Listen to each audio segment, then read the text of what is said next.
we'll see how this goes, the second half. So I mentioned earlier, I think it's really the showpiece is the wrong word, but the centerpiece of this regulatory framework are these calculations they're going to do and these metrics. That's really, what this thing is all about. And I mentioned earlier, my hunch is for most community colleges, the debt to earnings rate will not be a problem. That having been said, I think it is at least worth understanding fundamentally how they work. And the earnings premium, on the other hand, I think is a concern and something you want to at least be thoughtful about. One of the things that we do with some of our clients, and I know other institutions are working on, is to actually project or try to understand how their programs are likely going to perform. You can't do this with absolute certainty because we don't have the earnings information. You have to come up with a proxy for the earnings information. We've talked about ways to do that. And the guide, again, the bulk of that guide, Part 2, is a step-by-step process. So I'm going to talk about these calculations at kind of a higher level, not 40,000 feet, but let's say 20,000 feet. But the guide really takes you in and walks through each piece of this, right? What I really just want you to understand at this point is fundamentally what these calculations represent. And I'm going to spend a little extra time on the earnings premium. I already foreshadowed this, but I personally have a real problem with it, and I want to make sure that you all really understand what that earnings premium is about and can obviously make your own decision on how you feel about it. So let's just talk about the annual process. So the department's going to compile for each program,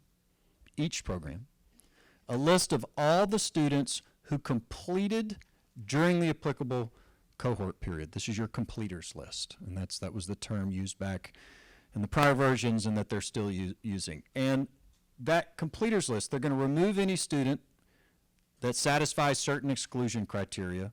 If a student has total and permanent disability as determined by the department, if they're deceased, they get removed from your completer cohort. The department has acknowledged it would not be appropriate to hold you accountable for the earnings of a deceased student, right? That is a joke, but it's also true. The department then provides the draft completers list to the institution and affords it 60 days to correct the information. This is the only real shot you get at reviewing information. If you remember the prior versions of this rule, and I mentioned a few minutes ago, the prior versions of this rule had several process points where institutions got to review data. One was this review of the completers list, but institutions also had an opportunity to challenge the debt to earnings calculations and information that was used, and then if they thought the earnings information was problematic, they could do an earnings appeal and try to provide alternative earnings information, and the department pulled all of that out. And you might say, why would they do that? I know they don't want to be challenged. On the other hand, part of those processes was to ensure the integrity of the data, right? And make sure you had the right people on the right lists, et cetera. And I'll give you my cynical answer, although it's not so cynical. It's been pretty openly talked about. But the process just took too long, right? The department had given institutions all these opportunities to review the data, and that meant 45 days here and 45 days there and an appeal, and they just couldn't run the cycle. And I think they realized if they created a process that took 2 or 3 years to complete, they will never get this rule off the ground. So in an effort to, I think, get the rule to where they want it to be and make it, from their standpoint, executable, they sacrificed process for institutions. As you would imagine, these arguments are all going to be made in the litigation, right? I mean, and what's fascinating is the Obama administration is on record in the preamble to their final rule saying it's important that institutions have due process. It's important that we have all these mechanisms built in, and then this administration pulled them all out. So it'll be interesting to see how that plays out. But right now, the salient point is this is really your only shot at reviewing the data, right? So you get the completers list back from the department. You've provided the initial grouping of students, and they pulled out students that they believe shouldn't be on that list. And then you can look at it and say, well, maybe we know that this student's not supposed to be here, or there's a data error, this student wasn't even in that program, et cetera. But when you're done, what you have is a list of the students who completed the program in the applicable cohort period, right? Received Title IV and were not otherwise pulled out because they satisfied one of these exclusions. So the final completers list is then sent to a yet-to-be-named federal agency. It's actually what it says in the rule. We don't know who it is yet. In the prior version, it was Social Security Administration. That's where they got the earnings data. This time around in the preamble to the proposed rule, they said we're looking at the IRS. Not certain yet. We still don't know exactly who it's going to be. We'll just call them the earnings agency for purposes of this discussion.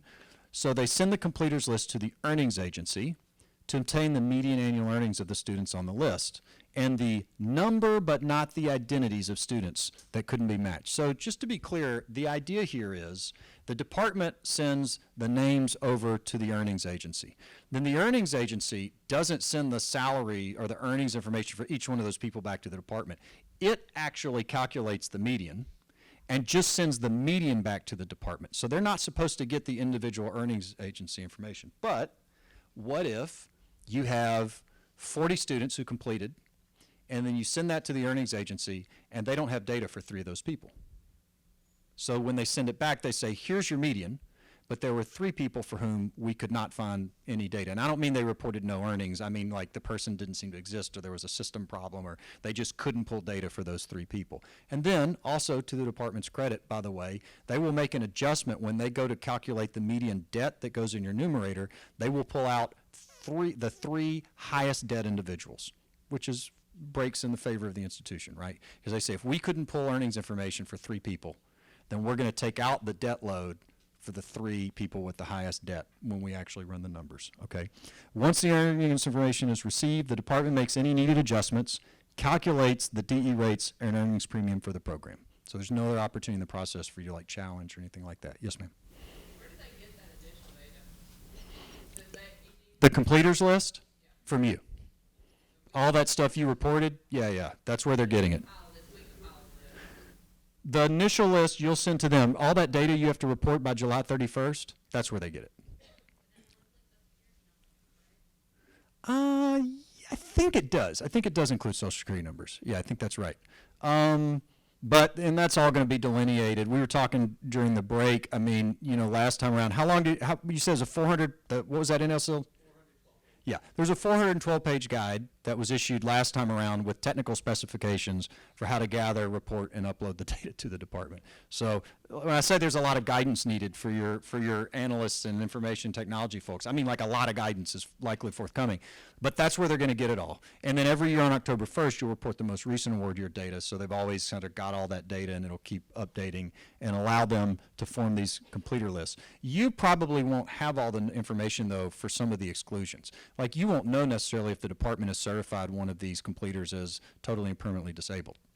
They may know that. So you may send the data in, and then when they do their first cut at the completers list, they'll identify that and pull it out. And in 2015, the way it worked is there was a department, it was web-based, like a web-based portal for gainful employment, and you could go in and you could see the completers, and then you could indicate if you had objections or needed to make modifications or things like that, and then you would resubmit it up, and the department would take a look at it. Okay. Well, it varies. It's gonna vary. I'm gonna show you in a few minutes. We're gonna get into that. It's a great question.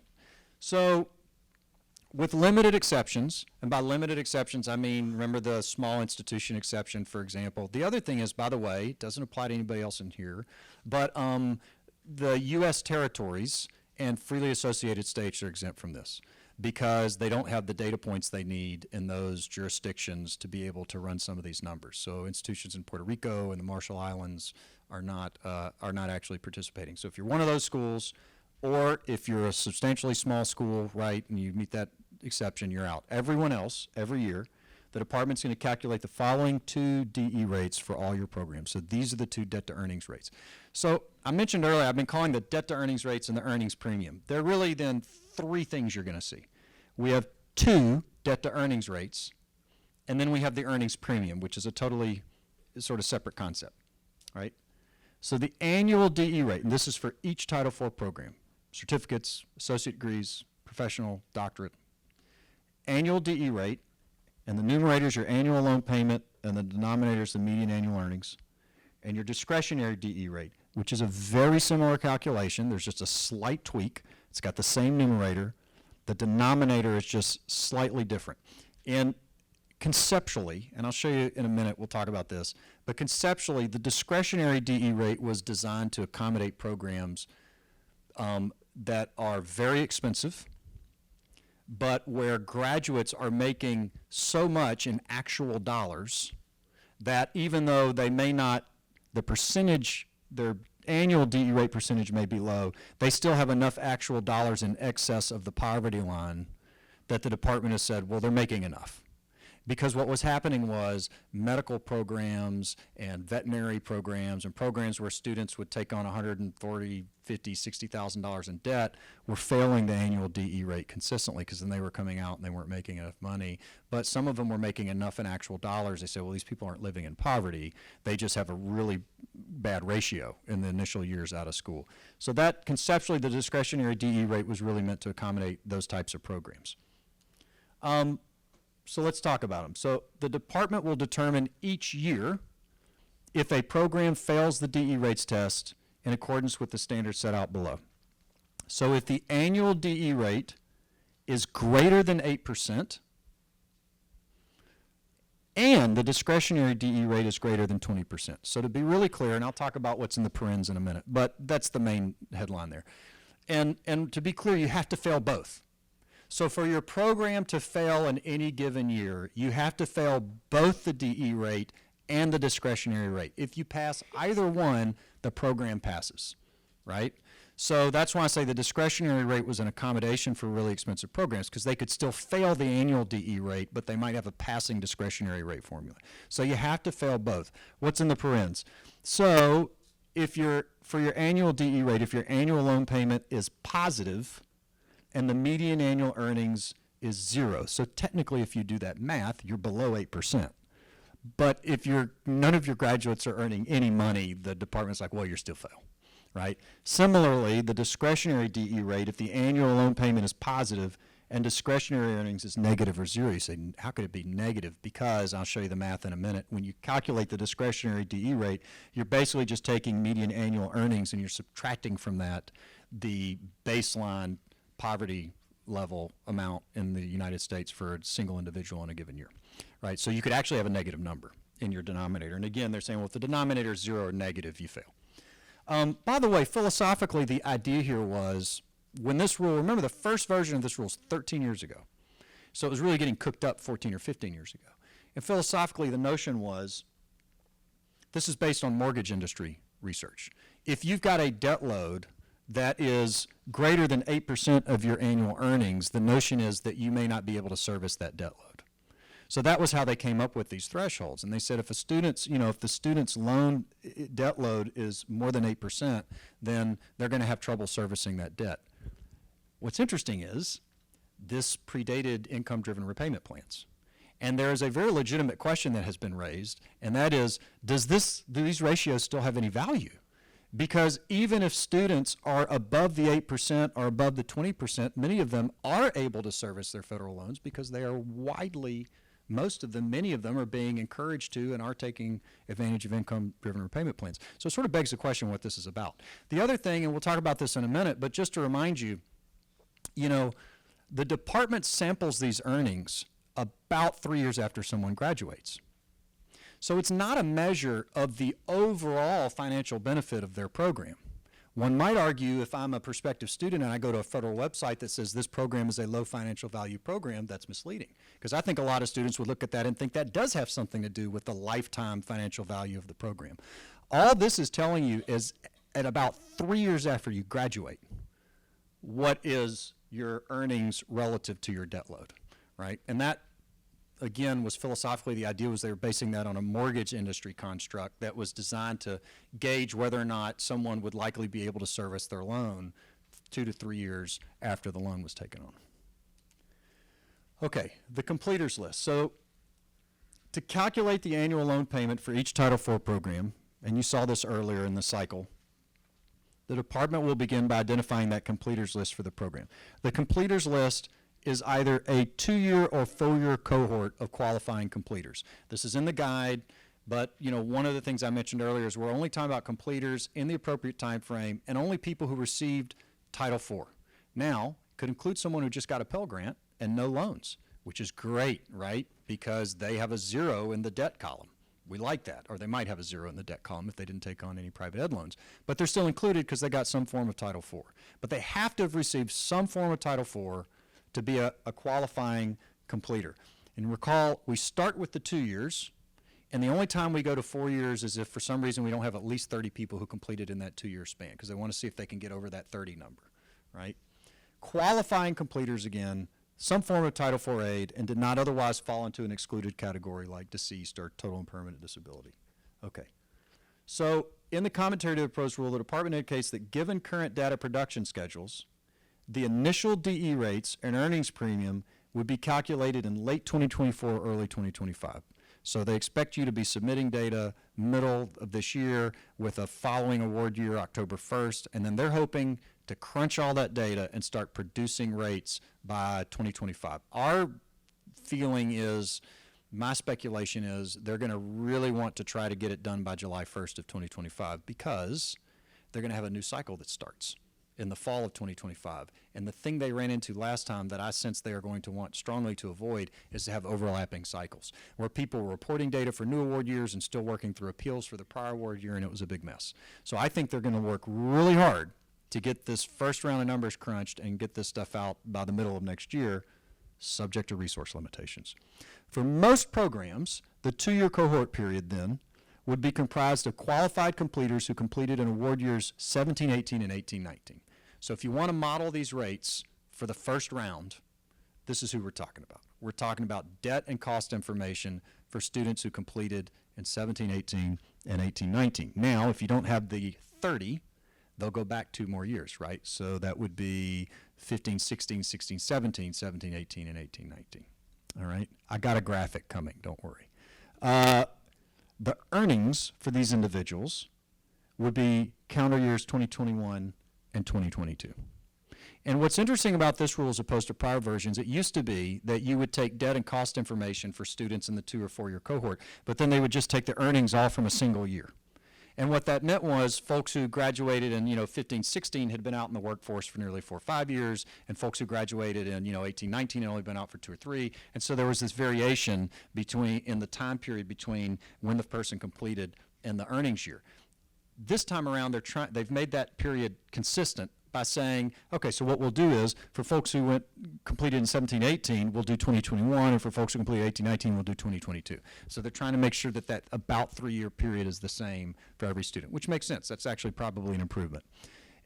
The department confirms these projections in the final rule, observing the first official rates published under these regulations will, for most programs, be based on students who completed a program and award years 17, 18, 18, 19, measuring their earnings outcomes in 21, 22.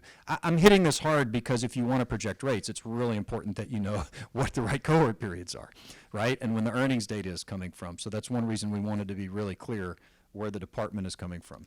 Okay, love this chart. So, talking about all these years, if you look, here's how this works. So 24-25 is the first year for which we expect rates will be calculated, right? The rule becomes effective July 1, 2024, so 24-25 award year, that's the first year we're trying to do this. Okay.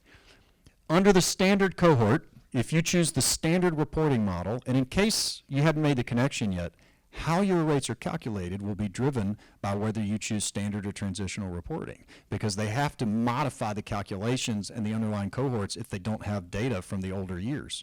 Right? So that's a big part of this. Not only when it's not just about the reporting burden, it's also about thinking about how it impacts how the rates are going to be calculated, right? And we talked a little bit about that earlier. So let's just talk first about the standard cohorts, right? So 24, 25, the first year for which rates are going to be calculated. The standard 2-year cohort, right, is 2018, 19, 17, 18, 18, 19. That was on the prior slide. If they have to expand to 4 years, now we're looking at folks, qualifying students who completed between 15, 16, and 18, 19. The corresponding earning years are in the next column, right? So you're looking at earnings from 21, 22, if your program has over 30 completers in that 2-year cohort, and they're using 17, 18, 18, 19. If they have to go all the way back to 15, 16, now our earnings are 2019 to 2022. Look at that, right? So the first time the department does these calculations, if it uses the standard methodology and tells the world whether your program is a low financial value or high debt burden program, they will be using earnings information from the pandemic years. Extraordinary, extraordinary. Also in the lawsuit. So the transitional cohorts, 24, 25, most of you I anticipate will be electing this option, right? So in this case, you're only reporting data for 22, 23, 23, 24. So that's all the department has to work with. So this will be where the debt and cost information comes from. But what about the earnings year?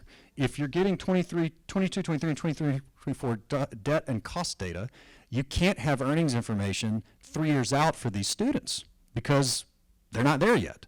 So they're going to be taking earnings information. It's a little vague, but this is the way it seems to work in the law and the way it worked in 2015 with the transitional concept. They'll be taking earnings information from the students in the standard cohort, 19 to 22. So what you've got is, you've got debt and cost information from one group of people, and you've got earnings information for a different group of people. Does that make sense? Because this is all for folks who were 3 years back in each respective category. And again, you've got the pandemic right in the middle of that, which is a fairly extraordinary thing.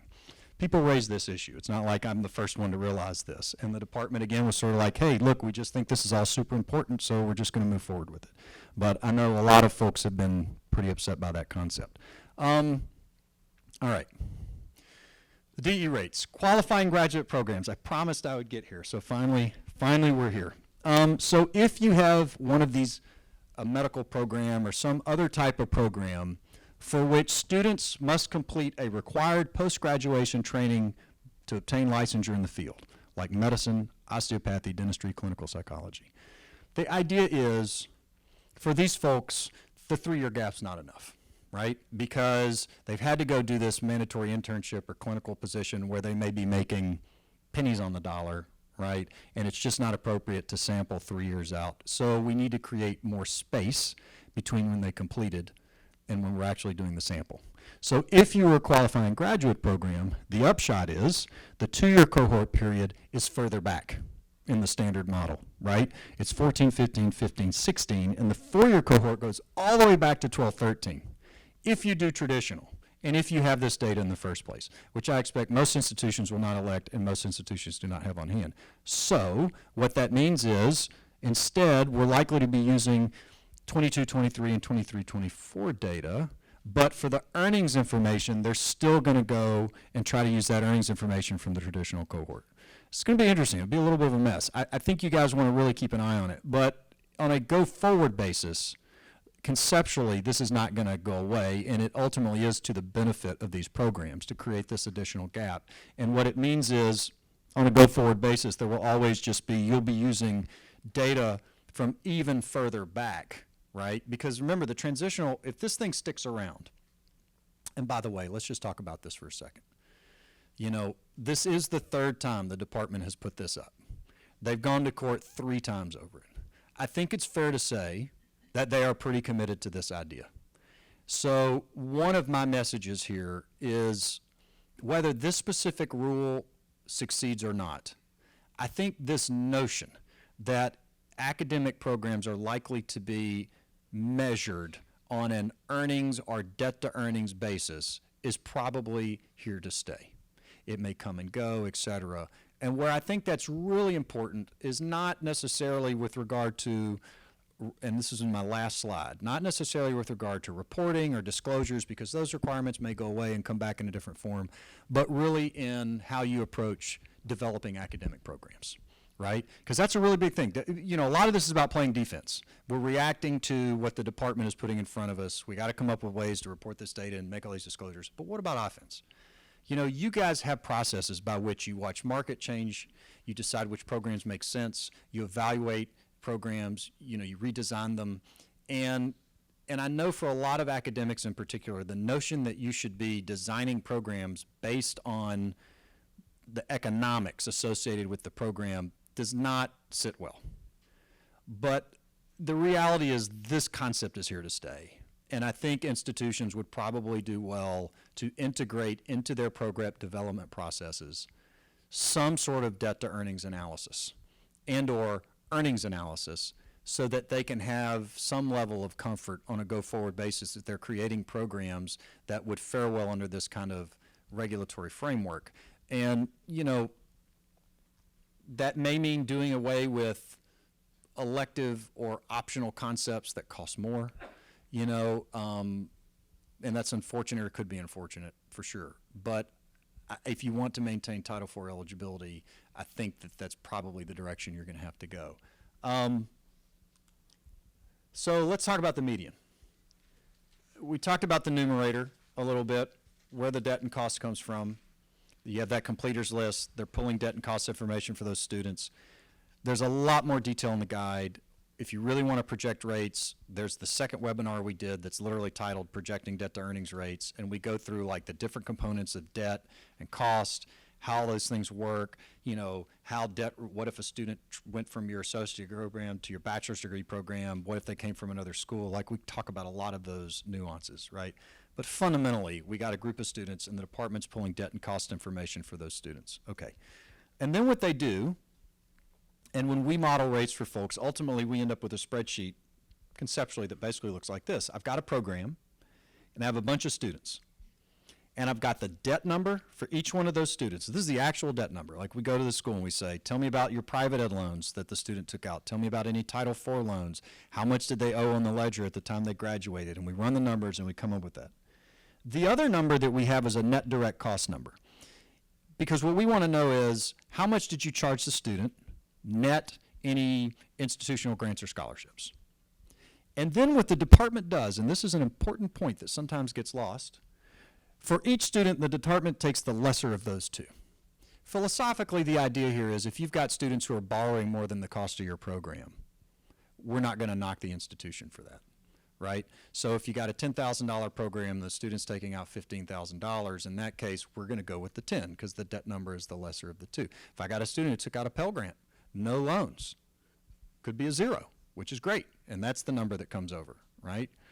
Conversely, if you've got a student, you got a program that's 10,000, student took out 5, right? Then we're going to see the 5 over here because that's the lesser of the two. What's interesting is it may be different within the same program. Typically what we have seen is that there is a borrowing profile for programs. It's rarely 50-50. In my experience, it'll be 85% of your students are either higher on debt or higher on cost. And that's important because if you're developing a strategy for trying to improve these rates, you have to know what is the borrowing profile for this program. And, by the way, different for every program.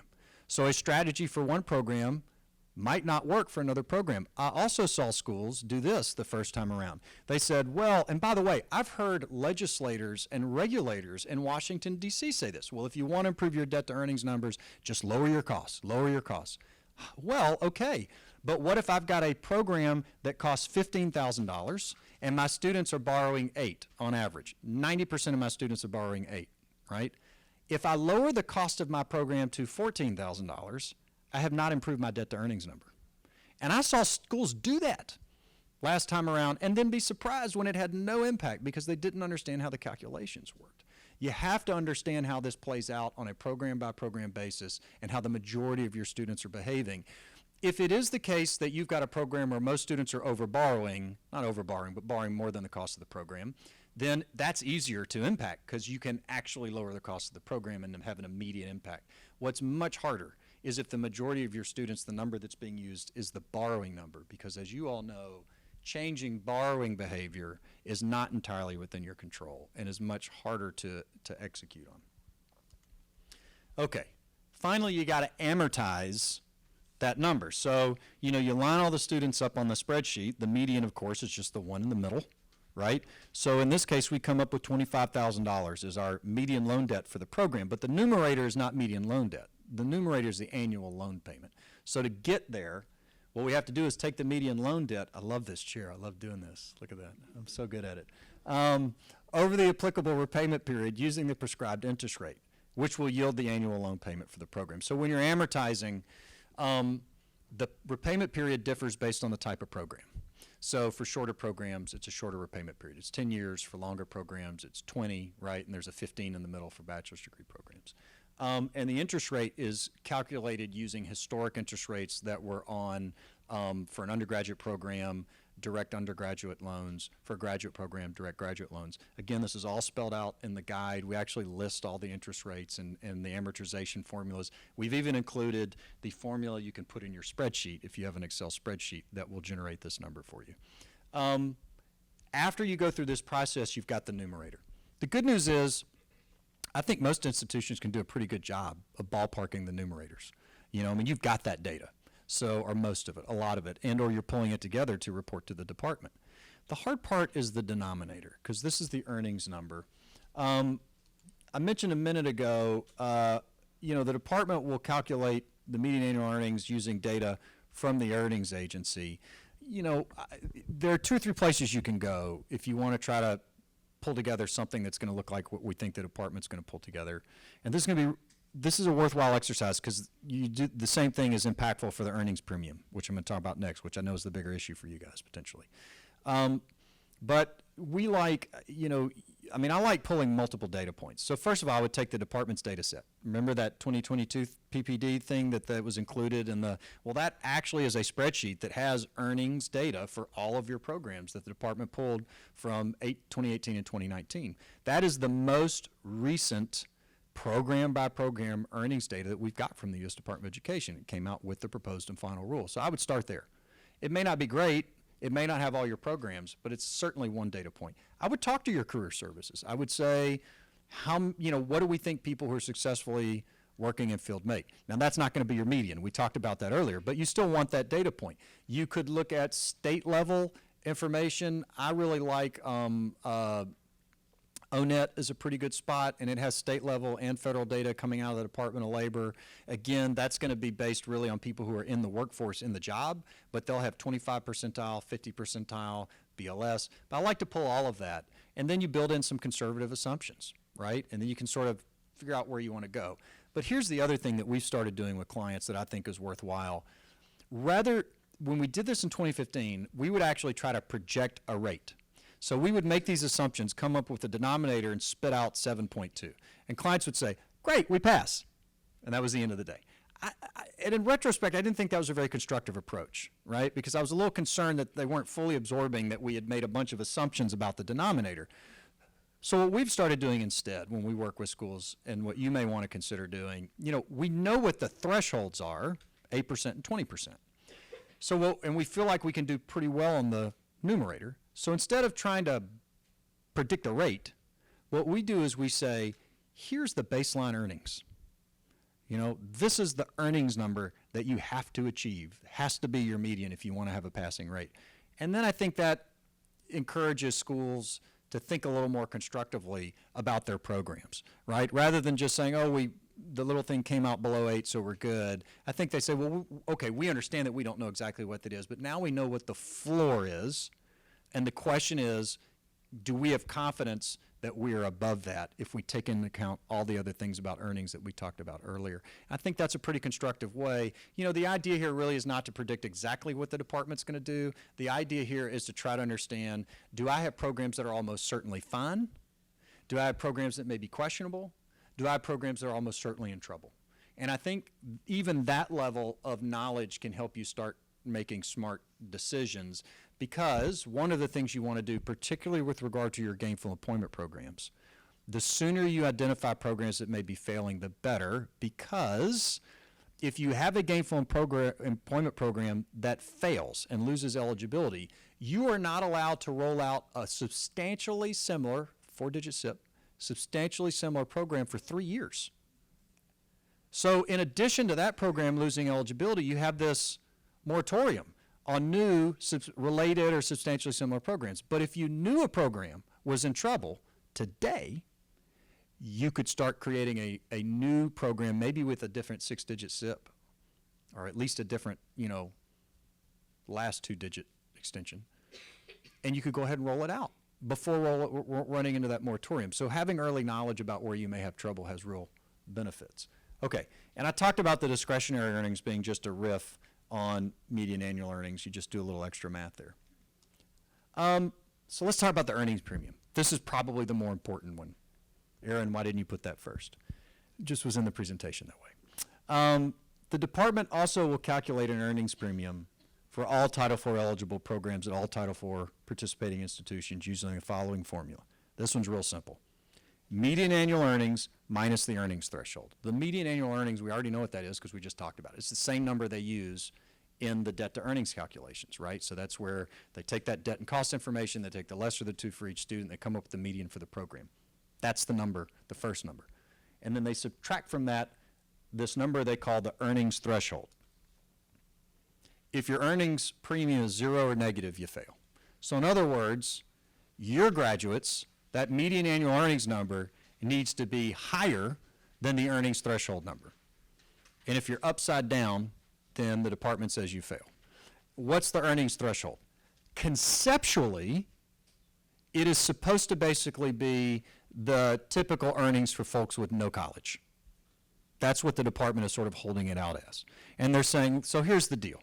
If students are coming to your program and graduating, and the median annual earnings that those guys are making is less than the average earnings of people with no college, then we think you're upside down. Pretty good pitch, right? Sounds like that would make sense. Why does Aaron sound so skeptical? Let me tell you what the earnings threshold is. It's defined as, and by the way, keep in mind, the department can't go out and survey everyone in the United States. So it had to find some other existing data point that it could use, right? If you think about it, right? I mean, they can't send out people to start knocking on doors. So they started looking around and they found this data point from the Census Bureau. And here's what it is.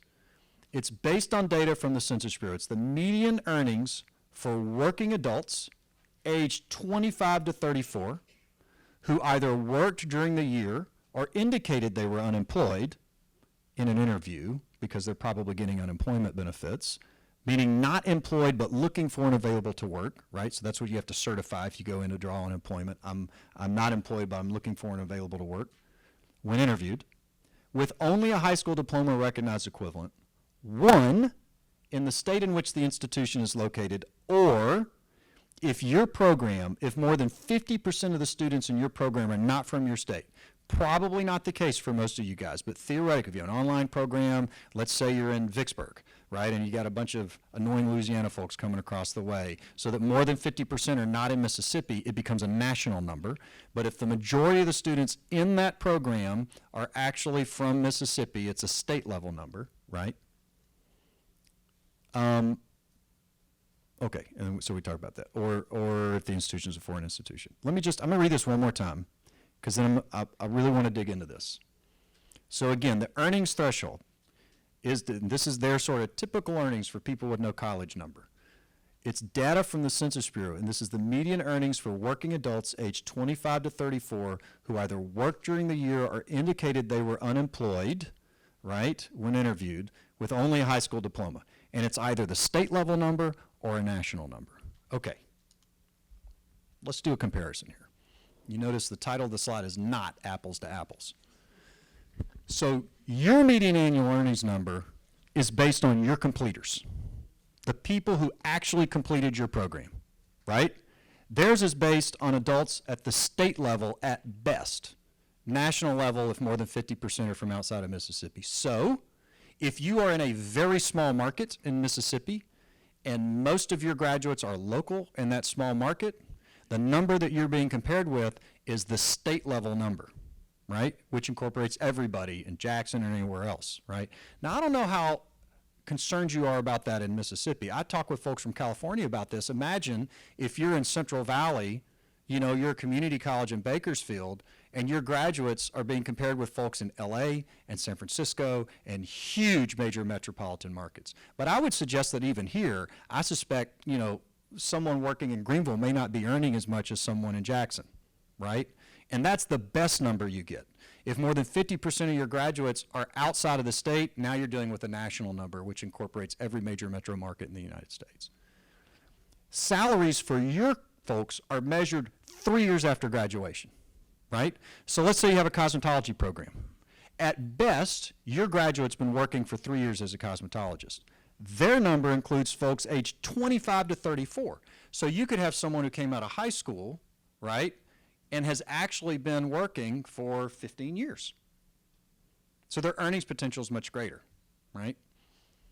Your completers are all included, even if they are disabled, incarcerated, not seeking employment, employed out of field, unemployed, or underemployed, right? Everyone who graduated. Their number only includes adults in the workforce. So they are either working in the prior year or they are drawing unemployment benefits and have indicated that they are available and seeking employment.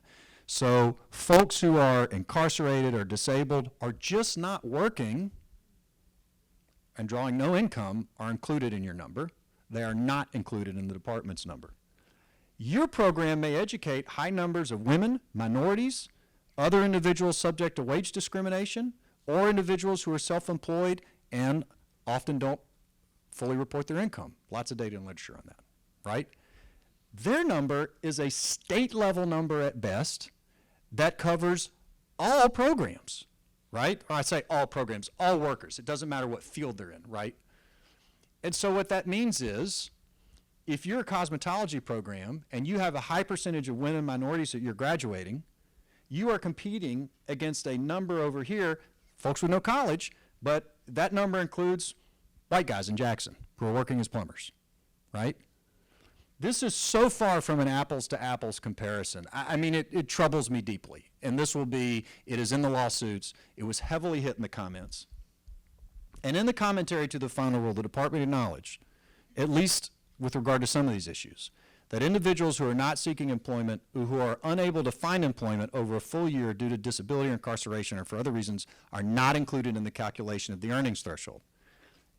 Ed said they were unpersuaded by the many commenters who expressed concern that program completers who are disabled or incarcerated choose not to seek employment are included in the program's median annual earnings, but would not be considered part of the labor force in the ACS, that's the survey that the Census Bureau conducts, and therefore are not part of the earnings threshold calculation. So to be clear, the department is aware of these concerns, and as I've mentioned earlier, lest you think I'm just jaded, this is sort of the response that we got in the commentary is, we hear you, we are unpersuaded. We think that this rule is so important and disclosing this information is so critical that we're just not able to change course at this time. This is the number that they used. So the ACS, I could not find it. I spent hours trying to figure out if I could find this number somewhere on the Census Bureau's website. So I don't know what it is, and nobody, I mean, we don't have it yet for future years. But when the department ran the numbers and their projections, upon which they came up with that 400,000 failing, this was the number they used, $25,453. That was their earnings threshold against which all at the national level against which programs are measured. There's also, and that's from 2019, they have the state-by-state numbers as well, and those are in the Federal Register. I just couldn't put them in the presentation. It's a long list. But if you want to go in and see what they had for Mississippi, you can find it. So, you know, that way you would know what the national number would be and what the Mississippi number would be against which they're comparing. But some of you may, I mean, you got to ask yourself, you know, do we think that the median for some of our programs, like our cosmetology programs, is $25,000? That's not a small number, you know, especially if folks are underreporting and this is the median and it incorporates folks who are also just not working, who may have completed your program. Okay, so let's talk about the consequences of failure. I know that was all very frustrating. I've got some good news for you. Your lobbyists did a great job between the proposed rule and the final rule. Because when the proposed rule came out, there were additional consequences for undergraduate degree programs that were failing at private, nonprofit, and public institutions, right? The good news is there are no additional consequences. Oh, it's the wrong slide. I was setting myself up. Here we go. There are no additional consequences for undergraduate degree programs if they fail. Now, I also want to just caution here, all of the stuff I already talked about, meaning like the reporting the data and the disclosures and the labeling of high debt burden and low financial, that is not a sanction or a consequence. That's just how the system works. What I mean is if your program rates are failing, are there additional consequences? Like could you lose Title IV? Are there heightened disclosure requirements, things like that? And there are none for undergraduate degree programs. So those 400,000 associate degree programs with a failing EP rate, there's no additional consequence. That was a win by your lobbyists, hands down. So you ought to call up American Association of Community Colleges and send them a gift basket. So non-degree programs, I mean, that's what they're supposed to do. non-degree programs, these are your GE programs, right? If they fail, there are additional consequences, student warnings, potential loss of Title IV eligibility, and the moratorium I mentioned earlier, this period of ineligibility. The good news is, at least based on the department's projections, it looks like a lot of your certificate programs ought to do pretty well. But keep in mind, your non-degree programs are GE programs. So if you have non-degree programs that are Title IV and that are important to your institution, loss of Title IV eligibility is a potential outcome, and you should be thoughtful about that. You know, and one of the things I was suggesting earlier is, you know, I know it's a lot of work to potentially project rates, but getting out ahead of understanding where you may have problems earlier, sooner, you know, than later is important, because you have a window of time right now to potentially introduce new programs or replacement programs. And the problem is, if you wait and those programs lose eligibility, you run into this moratorium, and now you can't even roll out replacement programs that are substantially similar. And that is a real problem. Undergraduate degree programs could still be labeled on the website, once again, as low financial value, high debt burden, but there's no additional consequence if their rates are failing, right? The one caveat is for graduate degree programs. You remember way back the projections I talked about, you know, nearly 33% of law school grads. I think the department has some real concern about professional programs here and some graduate degree programs that are out there. And so what they did, I think, again, in part, in response to lobbying pressure, I mean, by far the biggest bucket of students in the United States are in undergraduate degree programs. But I think they still wanted to hold on to something. So if you've got a graduate degree program with a failing debt to earnings rate, then that graduate degree program would have heightened student acknowledgement. So let me break each one of these down. How are we doing on time? I'm gonna scooch through this pretty quickly. A lot of this is in the overview. I wanna get to questions, right? So the student warnings, beginning on July 1st, 2026, an institution will be required to provide a warning to current and prospective students. And this warning is going to be scary. The version we saw in 2015, I'm not kidding, this is not hyperbole, it had a sort of a big stop sign thing, shaped thing at the top that was red with an exclamation mark in the middle. I'm not kidding, the department designed this. And then it's, you know, the language is like, this program could lose Title IV eligibility in the following year, and it was stern stuff. And if you have a GE program that fails 1 year, so that could be the first year based on those pandemic earnings, then you have to start handing these student warnings out to prospective and current students, right? So to be clear, you haven't even lost Title IV eligibility. This is 1 year out, and you have to start doing this. So if I'm an enrollment professional, you know, this is concerning to me. As a practical matter, again, if you fell a single year, you'd have to start doing these student warnings. An institution cannot sign an enrollment agreement, complete registration, or enter a financial commitment with or disperse Title IV funds to a prospective student earlier than 3 business days after they deliver the warning, and until the prospective student completes an acknowledgement of reviewing the warning through the department's website. So again, I don't know how many enrollment folks are here, but this is a concern for the enrollment professionals, right? This is going to really impact new enrollments. An institution cannot disperse Title IV funds to a current student until the student completes the acknowledgement on the department's website. So this is, if you have warnings, this is just GE programs, just certificate programs. Okay, loss of Title IV eligibility. If you fail the DE rate test in 2 out of any 3 consecutive years for which the program's rates are calculated, or you fail the earnings premium in 2 out of any 3 consecutive award years for which the program's earnings premium is calculated, the program loses Title IV eligibility. 2 or 3 notes. 1, remember, it's just the program, not the whole institution, just the program. 2, it's not a mix and match, right?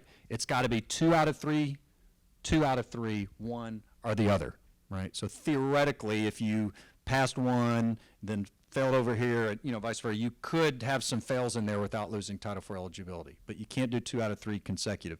And the last thing is this thing about for which rates are calculated.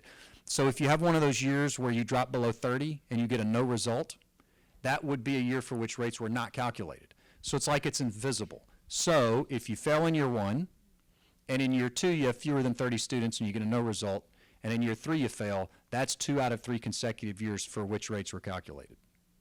Okay? All right. Period of ineligibility, I've hit on this several times, but the notion is if you fail, or if you know you've got a program that is going to fail and you retire it intentionally before receiving the fail notice from the department, either way, you trigger this moratorium. So that's why it's important now, before the department gives you draft, stuff or anything like that that would suggest that it's failing, that you go ahead and figure out where you might have a problem. Okay. The short of it is there's almost no appeal right? And the department in some of its literature suggests like, oh, we built in an appeal. There really is no appeal right. So if a GE program is rendered ineligible, its participation in Title IV ends upon the earliest of the issuance of a new ECAR, eligibility certification and approval report from the department, that's just updating their systems basically, omitting the program, the completion of a termination action of program eligibility if an action is initiated by the department under Subpart G, or a revocation of program eligibility if the institution is provisionally certified. Here's the thing. The department's not required to initiate a termination action. I mean, they can just update your ECAR and omit it. And the appeal right only exists in the context of the termination action. So to be very clear, if the department just updates your eligibility certification and approval report to omit the program that lost Title IV eligibility, there is no appeal right. I do not know why the department would ever initiate a Subpart G termination action. It doesn't really make sense to me. Even if they did, theoretically, the appeal is limited to asserting that the secretary erred in the calculation of the DE rates. So really the only thing you can contest on appeal is if they did the math wrong. You can't go back and say, well, we think the earnings information is wrong or invalid. And I'm pretty confident the department can divide two numbers. So this idea that there's a legitimate appeal, I think, is disingenuous, candidly. And there are no other challenges. I mentioned that earlier, except for reviewing the completers list. That's really it. Okay. Non-GE student acknowledgements. If you have that non-GE graduate degree program, so this is one of your graduate degree programs, and it has a failing DE rate, then prospective students must acknowledge that they have reviewed the department's website before they can enter into an enrollment agreement with this institution. Now, the weird thing is most of you guys probably don't use enrollment agreements, and the department knows that. And in other places, they used enrollment agreement, registration, et cetera, et cetera, et cetera. And, I feel like maybe this was the department trying to have it both ways and satisfy lobbyists. On the other hand, if I'm an institution and I have a graduate program with a failing DE rate, I would be pretty uncomfortable if I didn't make the disclosures and my only defense was, well, we don't use an enrollment agreement. So, I would be pretty careful about that and talk with your counsel. If you got a graduate program with a failing rate, I think you probably want to be making this disclosure. There's also no consequence for non-GE programs that fail the earnings premium test. So, again, the only consequence here is if you have a failing DE rate. And again, I'm tip of the hat to your lobbyist, because we talked about this earlier, the 400,000 students were in programs that failed the EP test. And so in the final rule, the department only attached additional sanctions to failure of the debt to earnings rate, right? Which was not the case in the proposed rule. So this was a pretty big win. All right, we more or less talked about this. These GE certifications, if you've got GE programs, certificate programs, you just have to certify to the department in an additional certification if you renew your PPA or otherwise by the end of the year that your GE programs are accredited, et cetera. I don't think this will be a problem, and you can review this in the slides, but this should be easy for everybody. Okay, this is the last slide. It was two I wanted to talk on. One's the implementation timeline. Okay, July 1st, 2024 is the effective date of the new rule. So that's July 1st, sorry. July 1st is the effective date. July 31st is the deadline to report the data, standard or transitional, depending on what you elect. October 1st is the deadline to report the most recent award year data, and I mentioned earlier it's a little unclear then if you elect transitional, if you have to report both years by July 31st, or it's 22-23 by July 31st and 23-24 by October 1st. So keep an eye out for clarity on that point. December 31st is the deadline to certify GE programs. That'll be easy. January through June of 2025 is when we expect to get the first round of determinations. October 1st, again, would be the deadline to report the most recent award year data. That's a 2025, and July 1, 2026 is the disclosure, acknowledgement, and warning requirements when all of those things take place. So that's sort of the overall timeline. Clearly, data reporting is probably concern number one in my mind, followed by potentially projecting rates, which brings me to action items. Okay. Initiate conversations among institutional leadership, legal counsel, academics, and others to determine who's going to be responsible for compliance with this rule. You know, it has long been the case, in my experience, that in most institutions of higher education, most things that came out of the department were just left to the financial aid office. Hopefully it is obvious that your financial aid office cannot manage this rule alone, right? I mean, it impacts the business office, enrollments, data collection. It's going to take a team of people from different verticals. So I think one of the first steps is, who are those people? Who's going to own this thing and be responsible? And if your leadership isn't here or isn't aware of this, it's probably good to get them in the know. If they say, oh, financial aid's not really my thing, I would say, what about enrollments? Okay. No disrespect intended to the business leaders in the room. Okay, determine whether to elect standard or transitional reporting.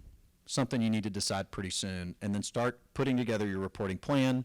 If you can and have the bandwidth, I still think it's worthwhile to try to model program performance to determine whether there is appropriate action to be taken for programs. And I'm particularly concerned, again, about losing the window of opportunity to roll out replacement programs. I'll tell you something else I would do. I would shake off your SIP numbers. What do I mean by that? We discover all the time programs that folks rolled out 25 years ago, and they assigned a SIP code, and in some cases, those SIP codes have moved entirely. They're not even in the same place in the system. I just ran into this a few weeks ago, and here's the salient point. The department defines a program by SIP code and credential level. So if you go into your e-car, and appropriately, Aaron is not suggesting that you game the system, but if you appropriately go in and change your SIP number, you've just created a new program for purposes of this rule. And all of the history associated with the old 6-digit SIP code becomes moot, right? So I would definitely take an opportunity to dust off my SIP codes and make sure that they're all still current and appropriate. Integrate debt and earnings analysis into program development. I think that's really important too.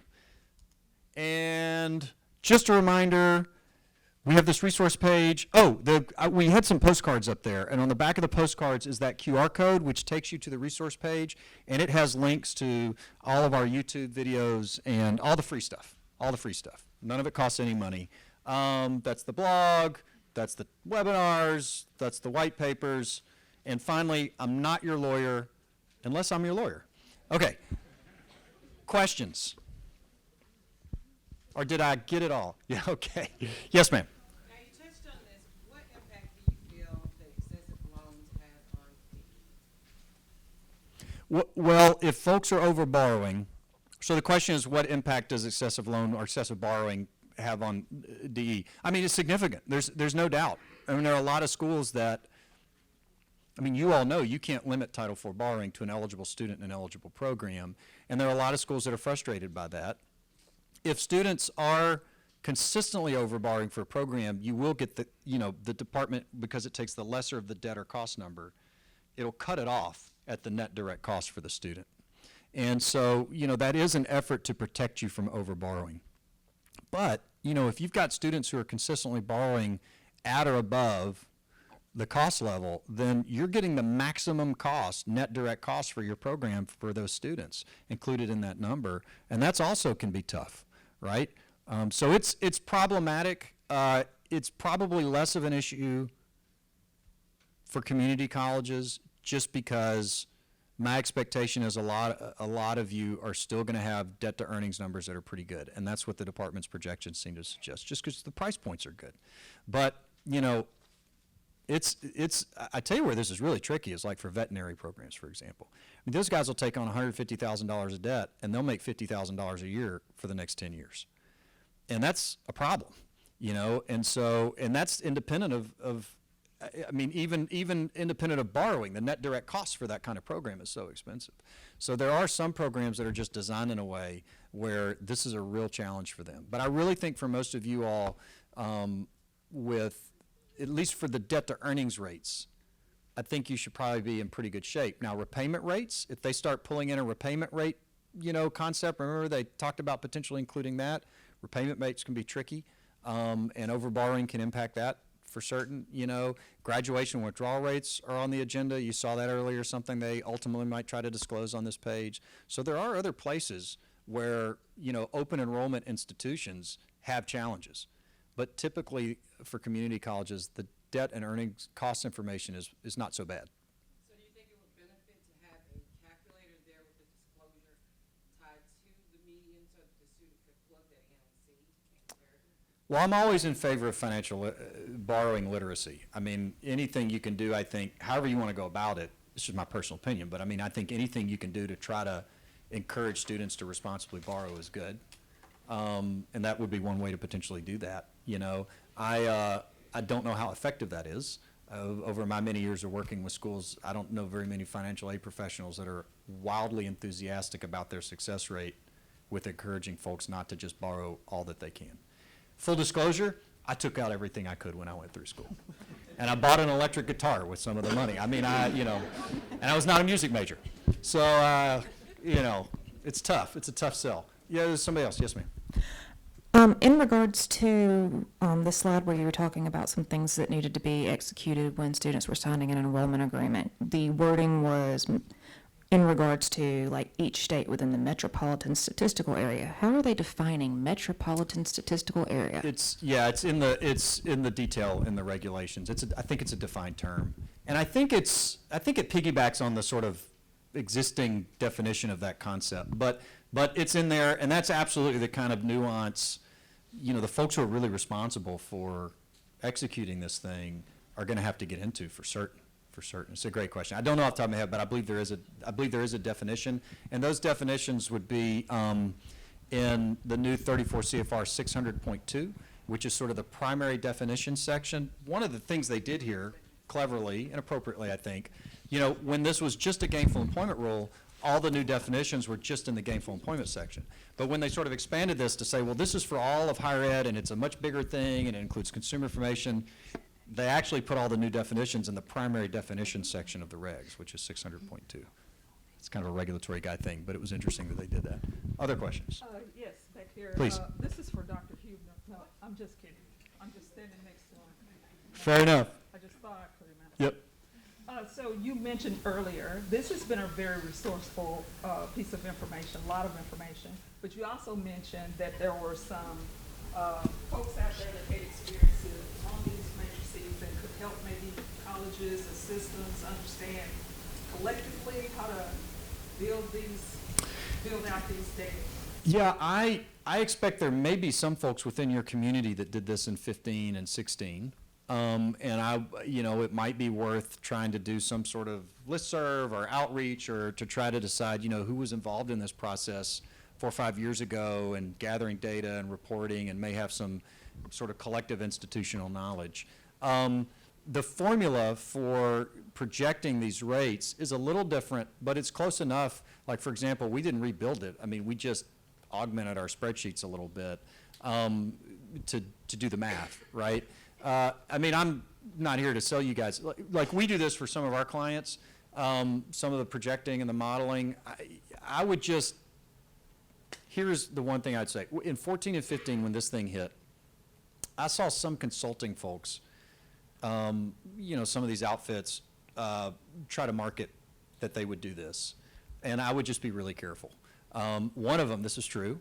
Actually, I think I got it because I had attended a conference, and you'll get those emails like the vendors will just send everybody who attended the conference. And they had this presentation, and about 3 pages into the PDF, it was my charts. And I called them, and I said, hey, this is cool that you guys are doing this. I see you're using my stuff. And they're like, oh, boy, we meant to attribute. Boy, we're really sorry about that. I was like, well, I don't even really want the attribution. I just really want you to not do this. But sorry, we should have told who we were stealing from.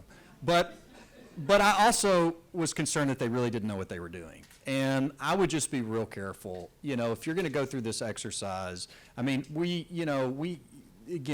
there are other law firms. I think there are a few providers who will come along who can do this well, but it's fairly niche stuff. And so I would just be real careful if somebody says they can help you do this. The other thing is, like when we work with folks, for example, and you can sort of think about what would work for you all, I mean, we have a few organizations for which we tell them, send us this data, and we do the whole thing. We have another university I'm working with right now that they're like doing most of the number crunching, and then they just call us when they have questions, so they can sort of work through it, which is all, any of that's fine. And if you can find someone you like who you think knows how to do this, and I could give you, there are others out there I would trust to do it, but it's a pretty small group, and I would just be careful about folks who look like they're just trying to capitalize on the fear, because they're out there too, right? And it's not rocket science, but there's just a lot of considerations that go into it. And folks who really don't know how this thing works, I fear will produce not great numbers and projections. So I'd just be careful. Other questions? Yes, ma'am. When they're looking at a student's debt and their repayment and everything, are they just looking at what was dispersed for that program or for the student's entire loan Great history? question. So this is in the guide, but I'll answer the question. So the question is, when they look at the debt and cost information for a student, are they looking at just the debt and cost information for that program? Or, what if they attended another school and transferred in? What if they've attended 2 different programs at your institution? It's a great question. And so first of all, it is generally the case that any debt taken on with a program at an institution other than yours or cost information is not rolled into your information, right? So if somebody took 2 years at another school and then came to your institution and they're finishing out, the debt and costs associated with their time at that other school does not get pulled into yours. The only real exception is that the department gives itself the option if schools are under common ownership or control. I don't think they're contemplating public systems, by the way. I think what they're just trying to make sure is that there aren't, proprietary or even conceivably private nonprofits that are like transferring folks between institutions to cut the debt in half, right, or something like that. But typically the rule is they don't roll it up. Now, what if someone completes an associate degree at your institution that transfers, is designed, it's stackable, designed to transfer entirely into a bachelor's degree program, and then they matriculate into the bachelor's degree program? What happens is they get pulled out of the associate, if it depends on the timing, but if they have completed the bachelor's degree program before the year for which earnings are being pulled. Because remember, it's about a 3-year gap. So let's say they finish the associate degree program, they do 2 more years, finish the bachelor's degree program, and then we get to that earnings pool, that earnings year. They will pull the student out of the associate degree cohort and put them into the bachelor's degree cohort, and they'll only appear in the bachelor's degree cohort. But the debt and cost information also travels with them. So in other words, they're kind of treated like a bachelor's degree student, and all that debt and cost information flows, and they basically disappear from the associate degree. That may not be a big issue or one you need to consider unless you've got a program, like an associate degree program, where a huge percentage of your students do that. Then you might want to consider what kind of impact is this really going to have on our numbers? How many students are really just graduating from the associate degree program? In a lot of cases, it won't have a big impact. There's also a further education exclusion. So let's say a student graduated from your program and has gone on to get a bachelor's degree or other degree later on in life, and they're in school the year their earnings would otherwise be measured. They're excluded from your cohort for that year, right? Because the idea is, well, they're not earning money, they're in school. Now, one caveat, this roll-up, as we call it, only exists, there's a line drawn between undergraduate and graduate. So in the example I gave, a student went from associate degree to bachelor's degree. All undergraduate, they roll it up. Let's say somebody finishes a bachelor's degree and then goes into a master's degree program. Doesn't travel. You can't cross that line. Master's to doctoral, rolls up, right? So it's undergraduate and graduate in which you do the roll up, right? It's a great question. It's a great question, and one that you do need to be thoughtful about. Again, it's in the guide, that kind of nuance, if you want to try to project numbers. Yes, ma'am. Hello. Question. You keep saying cost of program, and I just want to verify, you meaning cost of attendance or just the true charges that's associated with the program? Because I know there are other components that are included in the cost of attendance. Great question. So the Department for Data Reporting wants you to report all of that stuff. So they want to see the tuition and fees assessed, like that hit the ledger. They want to see the cost of attendance budget, et cetera. But when they're doing the debt and earnings calculation, they're looking at the debt, and then they're looking at net direct cost, and that's actual net direct cost. So if I looked at the student's ledger, how much did we charge them? Did we give them any institutional grants or scholarships? And we net that out, and then that's the number they take for cost. Yeah, great question. So it's actual debt and actual cost. Great question. So I have a question. When you were talking about the reporting year, and the reporting year was the pandemic year, and specifically cosmetologists who were by executive order not able to work. And so not only in that instance, but many of the instances where a lot of people couldn't work, perhaps they were sick or had to take care of someone else, or their company shut down. How is that going to affect that reporting year? Because I'm just feeling like we're going to have a lot of stop signs. Yeah. Well, I mean, I think Not just us in the whole country. Yeah, I think you know the answer, but I will say it out loud for you anyway. It will definitely have an impact on earnings. I'm sure that it will. A lot of people brought that up during the public comment period, and the department was unpersuaded. Persuaded. Okay, thank you. It will be mentioned in the litigation for sure. I mean, it is. It has been mentioned in the litigation, you know. Unfortunately, or fortunately, however you want to think about it, but, agencies don't always have to be fair. They can't be arbitrary and capricious. They can't regulate beyond their statutory authorization. And I think there are arguments to be made here, and there is a reasonableness standard for certain. But, it doesn't take a lot for agencies under current law to sort of justify their actions. Now, I'm sure some of you are aware that is changing. There are a couple of really important cases in front of the Supreme Court right now, and this concept of Chevron deference, which you may have heard of from the early 90s, or 80s actually, the notion was, how much discretion, okay, I can give this speech, it's only 1 minute. So the notion is how much discretion do executive agencies get, right? And I mentioned earlier, like the parameters are, they can't exceed their state authorization, they can't act in a way that's arbitrary, capricious, they have to make rules in a manner that's consistent with the Administrative Procedures Act, et cetera, right? But there still will come times when, Congress will say, go out and create this program. And they don't spell it all out, and the agency's job is to sort of flesh it out, right? Or Congress will otherwise give them a directive, or something may not be clear. Now, I mentioned at the outset of this, Congress has never told the department to go create a gainful employment rule. And that phrase, gainful employment, has been in the law since 1965. And it was 2010 was the first time anybody thought we needed a definition of it. All of this, it's the sort of proverbial elephant in the mouse hole. All of this has been born out of those two words. With no additional, Congress has not reauthorized the HEA since 2008. So there's been no direction to the department. And a lot of folks have, the first two times this lawsuit went through the courts, these arguments were made. But there was a Supreme Court case a couple years ago, EPA versus West Virginia, where the Supreme Court started to march back this agency discretion idea.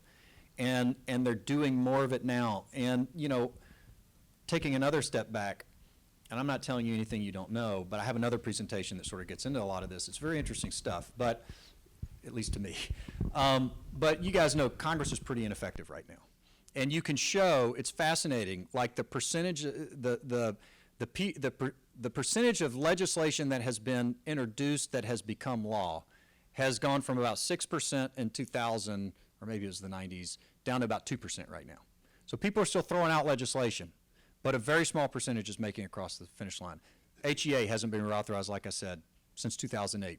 Used to be every 6 to 8 years, right? So they're kind of at a stalemate. And the consequence of that, our system is designed a certain way, and foundational to it is the notion that Congress is making laws and addressing issues. When they don't, then the way that our system has started to work around that is by executive agencies being far more aggressive and regulating more, by executive orders. If you look over from the last 3 presidential administrations, all of them, one party to the next, executive orders have gone through the roof, right, as compared to what they were in the 80s and 90s. And then as a consequence of that activity, the regulatory executive order activity, you're seeing multi-state AG lawsuits at a level that we'd never seen before, challenging these actions, and you're also seeing nationwide injunctions at a level that 20 years ago, courts in Dallas did not enjoin federal regulations across the United States on a regular basis. So all of this is a product of the ineffectiveness of Congress right now to do what it is designed and supposed to be doing. And what's fascinating now is if the Supreme Court starts dialing back the ability of executive agencies to get things done, sort of one of two things is going to happen. Either nothing's going to happen, or Congress is going to be prompted to finally start doing what it is supposed to do. with no disrespect intended to any particular congressperson. But we've got charts in this other presentation that show like how all these executive orders have gone up, and the, you know, the agency lawsuits and AG lawsuits have gone up, and the legislation has gone down, and, you know, it's interesting. And it really is impacting you guys in a meaningful way. The Department of Ed over the last 3 administrations has regulated in a way that it never regulated before. Just this administration, I think it is fair to say this is the most aggressive and sweeping regulatory agenda we have ever seen in a Department of Education. I saw someone else do a chart on neg-regs, the frequency of negotiated rulemakings at the department, and it used to be like every 6 to 8 years. And I mean, this administration's done 5. It's just, and they're hitting every rule that you can think of. It's really astounding. Yes, sir. Just one quick question, the earnings calculation for the graduate program, it's at medical school, okay? So what I'm looking at here is salaries measured about 3 years after graduation. We have residents, right, who are, you know, who Yep. get nothing. And then it's gonna be paired with 25 to 34-year-old physicians. No. So it's 25 to 34-year-olds with no college education. So I don't think medical school programs will have a problem with the earnings premium. Yeah, and because they're qualifying graduate programs, instead of being measured about 3 years out, that earnings is probably going to be measured closer to 5 years out. So they'll give them time to get out of those internships and hopefully start making a little more money before they do the sample. I do think, you know, you could have medical programs that have a debt to earnings challenge, depending on particularly the type of physician and how much debt they're taking on and what they're making even 4 or 5 years out. I don't think they'll have an earnings premium problem. Yeah. But this does, I'll just say again, this raises a point that the earnings threshold is not calculated for any specific profession. So if you're comparing 25 to 34-year-olds with no college education to physicians with no, you know, probably not an issue. On the other hand, if you're comparing a 34-year-old, like I said, white male in Jackson who's been working for 15 years as a plumber to a cosmetology, you know, an African-American woman who graduated from cosmetology school 3 years ago, not great, potentially. And so it's, you know, it's a real, I do think, as I said earlier, it's an apples to oranges issue in the extreme, but probably not a problem for the medical school. Yeah. Other questions? Mr. Aaron, as you wrap up. Yes, sir. Can you speak to what you think the major maybe give us an estimate of the percentage for those of us who had to jump through this hoop early on when it first came out in 2010? Yeah. Trying to make modifications and go to clock hours and evaluate our program so that they could transition and graduate. Do you have an estimate how different is the content on this new law? And do you have a side-by-side that you can provide to us that might help us that are not here, those that are not here, kind of be able to get reacclimated to the content? I mean, I do have a red line that I created against, keeping in mind that prior rule was rescinded. So if you ran a red line, you guys know what I mean, red line? That's a lawyer, comparison where of the new law against current law, it's all new. If you compare it, when we were doing negotiated rulemaking, I wasn't a negotiator for this, but I was hired by a negotiator to support the negotiator during neg-reg on this rule. So I was very involved. And one of the things I did was we actually pulled the prior GE rule from 2014 and did a comparison. And then we also proposed a different approach and different changes, you know. It's pretty different. I mean, it's conceptually the same in the sense that, you know, it's a debt to earnings rate and sort of the basic stuff around the calculations is the same. But you'd see a lot of red. I mean, the whole expansion into private nonprofits and publics and the whole expansion to non-GE programs, that didn't even exist in the prior version of the rule. You know, in fact, the place where you'd see the fewest changes are the calculations themselves. And then all the surrounding disclosures and reporting requirements, pretty different. Is the question also sort of getting at the difference in maybe impact? Because I don't have a real good sense of that. You know, I mean, I think the landscape's changed a lot. I mean, most of you all, I believe, are aware that we sort of had this run-up in enrollments in higher ed between, 2007 and 11, 12. And then on the other side of 12, it started to go back down, right?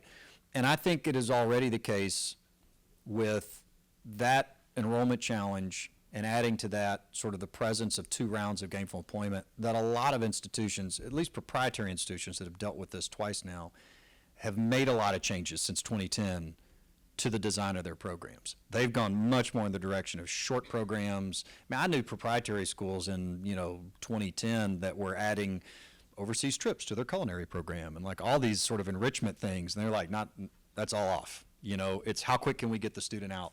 Because they're trying to minimize cost relative to those earnings. So I would expect them to perform better, actually. But something else I will mention, it's like the stock market. If everyone knew exactly when to invest and when to pull money out, we'd all be gajillionaires. The problem is nobody does. And, in hindsight, higher education would have been a lot better off if they had just stuck with the first version of this rule and not challenged it. Because it only applied to proprietary schools, and the thresholds were higher. Instead of 8 and 20%, it was 12 and 30%. And they used BLS data instead of actual earnings data. I mean, there were a lot of features of that that were way more friendly. And then in the second version of it, they said, okay, well now it's going to be, we're going to 8 to fail, and then we've got this zone between 8 and 12, right? And then this version, they just threw out the zone. And now it's just 8 and 20. Each version of this is getting progressively worse for institutions of higher education, and certainly for private nonprofits and publics, because non-GE programs weren't even covered under prior iterations of the rule. So on the one hand, I think a lot of schools have taken steps, particularly those that were covered by prior versions, to try to make their programs stronger, in the context of these types of calculations. On the other hand, the rule keeps getting less and less forgiving. Other questions? Anybody else got any other questions while we have Aaron here in town? Look, can we give Aaron a round of applause? Thank you, John.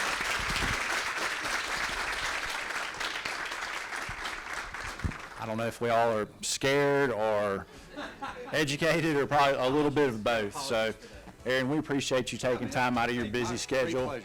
And we may reach out to you for some follow-up questions. Encourage y'all to check out those QR codes on the slide deck. Yeah, it's all free. So, and that's why we put it out there. So if you want to go check out the webinars or the guide or whatever, please feel free to do so. We promise to get y'all by 12. It's 12:05. So thank y'all for making a trip to Jackson, and let us know if y'all have any questions. Thank y'all.